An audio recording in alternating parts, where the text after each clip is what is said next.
Yo mga idol, kumusta? Mantrek mga sports, tabi nga pala ating usapan.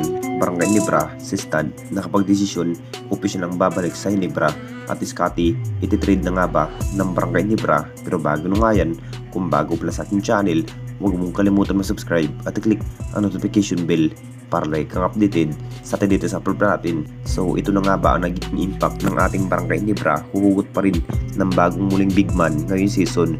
Kung titignan natin lahat mga idol, nagkakulang-kulang nga ang naging big man kung saan si Japet Aguilar lamang po ang nagpupursige sa laban sa ating Barangay Ginebra. Ito na nga ba ang inihintay ng lahat kung gaano na nga ba kalakas ang magiging lineup ng ating Barangay Ginebra kung mapapalaban na sa ating liga.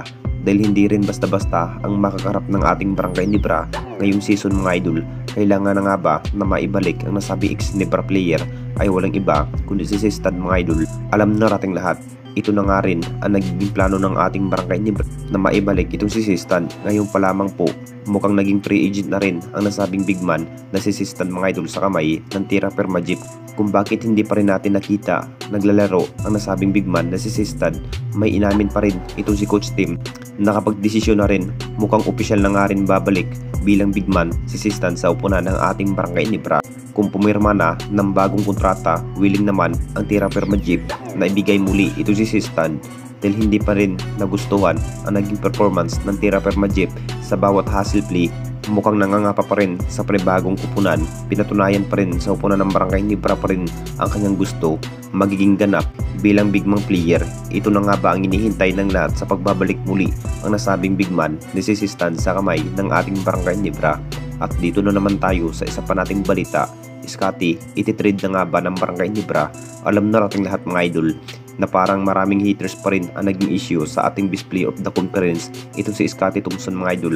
May plano pa rin ang kupunan ng ating Barangay Ginebra tungkol nga kay Scotty. Mukhang posibleng isa rin itong si Scotty sa matrade sa upunan ng Barangay Ginebra sa naging bawat laro last Commissioner Cup mga idol kontra TED Tropang Giga.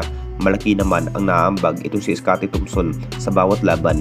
Kung bakit kumamada pa rin ng maraming maiitala ang nasabing best player na si Scotty Thompson, ganda pa rin ang kanyang tikitang performance dahil sa naging bawat impact sa bawat laban. Itong si Scotty Thompson mga idol, marami pa rin ang nasasabi kung ititrade na nga ba itong si Scotty Thompson ngayong season. Sinabi pa rin itong si Coach Tim, hindi pa rin na matitrade itong si Scotty Thompson mga idol. Permanent Ginebra player na nga rin ito, naging factor rin last Commissioner Cup mga idol. Kahit hindi nakuha ng ating Barangay Ginebra ang kampeonato at binigyan naman ni Scotty Thompson ng gandang performance laban nga sa TNT Tropang Giga, mag-a-adjust pa rin ang Ginebra dito mga idol sa mga bagong player kung matutuloy sa pag-offer para kay Stan mga idol. Masasabing gandang balita pa rin para sa lahat.